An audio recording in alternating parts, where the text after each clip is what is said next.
we have to constantly be out there and learning more and more and pushing the envelope and learning and using social media as much as we can and really selling ourselves. And there's you don't have to be slimy and greasy about it. There's that shouldn't be a dirty word. And I think it was, I came up through the school when the school of thinking that when I wanted to really become a filmmaker, which I've wanted to really probably since I was about 20 years old. And I always thought though, but hey man, you know what? I want to do films, but I'm not going to do Hollywood films because I don't want to do the Hollywood thing. I don't want to get involved in that industry. I want to tell, there's more stories that need to be told. We don't all look like Brad Pitt or Jennifer Aniston. And those are the stories that I don't actually particularly want to be a part of. But there was a snobbiness that kind of went along with that, which was, I'm not going to do it the way the man does it, and I'm not going to do it the way that corporate America does it. And I know where that came from, and I am still embody a lot of that myself, but it hurt me in that I didn't think with a business sense. Yes. And that's something I've had to really, really learn. And I can't impress that enough upon filmmakers out there. And you can speak to this as well. And please do, Faith, that you have to be able to have some sort of business acumen. Otherwise, you're going to end up, with your DVD on a bookshelf or your film sitting in a dark corner of a YouTube spot where nobody's able to get to it and nobody knows it exists. So if you want to be a filmmaker and you want to, or at least if you want to make any sort of money from filmmaking, you're going to have to learn how to be an entrepreneur. I know. I'm telling you, when I was doing my documentary Briars in the Cotton Patch, I needed $50,000 to do distribution. Like I thought I was done with the documentary. Like when it was like done edited, I'm like, phew, my work is done. It's like, oh crap, there's this thing called distribution. What the heck? Oh my God. And it's like, I got to raise another $50,000. How am I going to how am I going to do that? Oh, that exactly. And well, I'll tell you, my father, well, he's passed away now, but he's the founder of Habitat for Humanity International, and he raised billions of dollars. I mean, he was like a phenomenal fundraiser. And what made him so successful is he genuinely, in his heart, believed that he was doing people a favor by asking them for money, because he knows that people can have such joy by helping somebody else. Like you really feel good about yourself when you know you've made the world a better place. And he felt like he was giving people an opportunity to be blessed by asking them to fund this endeavor of helping build this house for a poor family who's suffering. And he knew by telling that story, by explaining the need, and if he could just convince people to give their money, they would be blessed for it. And so it was a completely different way of looking at fundraising, because I think a lot of us filmmakers look at fundraising as like we're begging for money and like, please, like, can you do me this favor? And like, I'm so sorry. I'm, like, can you give me $1? The whole wrong way of looking at it. Like it's so self-defeating, right?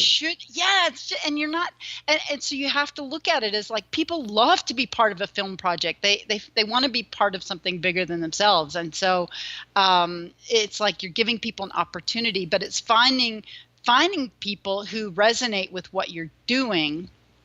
And so going back to your question, which was how did I raise this $50,000?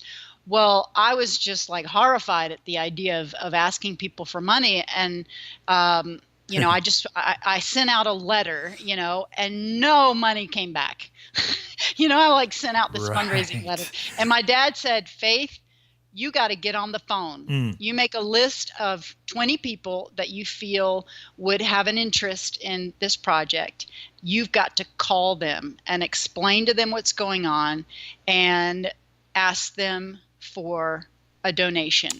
And you've got to figure out, the hard part is figuring out how much to ask for, because you don't know what people make. And so but you've got to have an idea, and you've got to just say, can you donate $500? Right. Or can you donate $1,000 or whatever it is? But you've got to get on the phone with them, and they've got to really hear your voice, and you've got to make that pitch. And it's so brutally hard.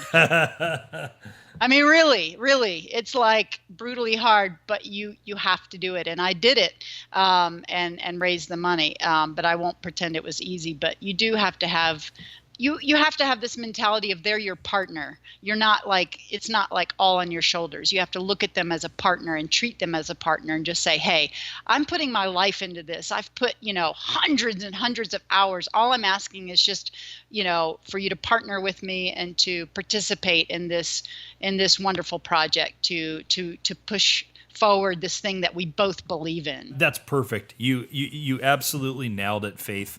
Thank you so much for saying that, because we've talked about that a little bit on the show. We had a guest, filmmaker Lydia B. Smith, and I think it was episode 4 or 5 or 6. And again, listeners can go back into the archive, and I encourage them to do that, because one of the things that she talks a lot about is this idea of getting right with money.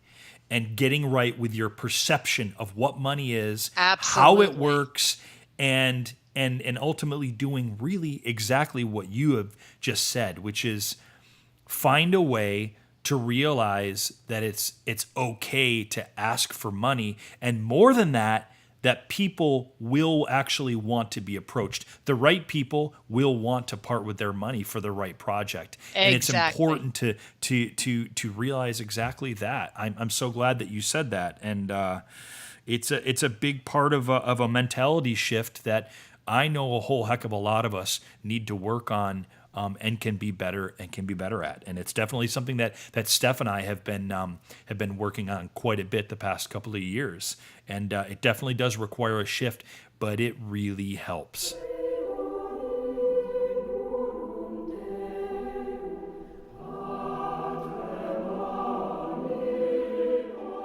How can we build a country without identity, without memory, without a strong culture?